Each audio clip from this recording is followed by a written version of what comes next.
Waziri Mkuu wa Israeli Benjamin Netanyahu ameonekana hadharani kupitia video iliyosambazwa mitandaoni akinywa kahawa na kuzungumza kwa utulivu na msaidizi wake katika mgahawa ulioko pembezoni mwa mji wa Jerusalem. Hatua iliyokuja baada ya uvumi kuenea kwamba alikuwa ameuawa au kujeruhiwa vibaya. Uvumi huo ulianza kusambaa kupitia vyombo vya habari vya serikali ya Irani vilivyodai kuwa kiongozi huo wa Israeli alikuwa ameathirika katika mashambulizi yanayohusiana na mvutano wa kijeshi unaoendelea katika ukanda wa Mashariki ya Kati.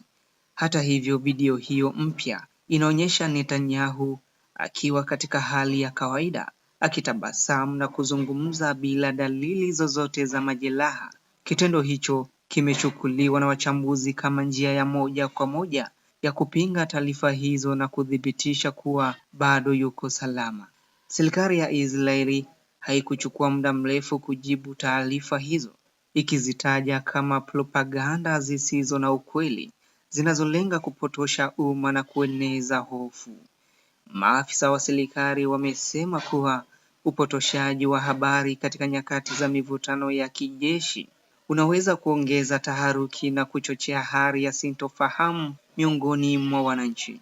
Wachambuzi wa siasa za kimataifa wanasema tukio hilo linaonyesha jinsi vita vya taarifa maalum kama information warfare vinavyozidi kuwa sehemu ya migogoro ya kisiasa. Wameeleza kuwa mataifa yanatumia mitandao ya habari pamoja na mitandao ya kijamii kuathiri mitazamo ya umma na kujaribu kudhoofisha upande pinzani bila kutumia silaha za moja kwa moja. Katika kipindi hiki cha mvutano kati ya Israeli na Iran, taarifa za aina hiyo zimekuwa zikisambaa kwa kasi, zikionyesha umuhimu wa kuthibitisha habari kabla ya kuziamini au kuzisambaza. Hadi sasa Netanyahu anaendelea na majukumu yake ya uongozi, huku serikali yake ikisisitiza kuwa itaendelea kuchukua hatua kuhakikisha usalama wa taifa hilo katika hali ya sasa ya mivutano ya kikanda. Tukio hili linaendelea kuwa fundisho kwa jamii ya kimataifa juu ya athari za taarifa za uongo katika nyakati za migogoro na umuhimu wa vyombo vya habari kuwajibika katika kutoa taarifa sahihi na zilizothibitishwa. Endelea kusalia nasi kupitia Koplo Media. Kama ni mara yako ya kwanza kuwa nasi, basi nikuombe subscribe ili usikose taarifa yoyote mpya.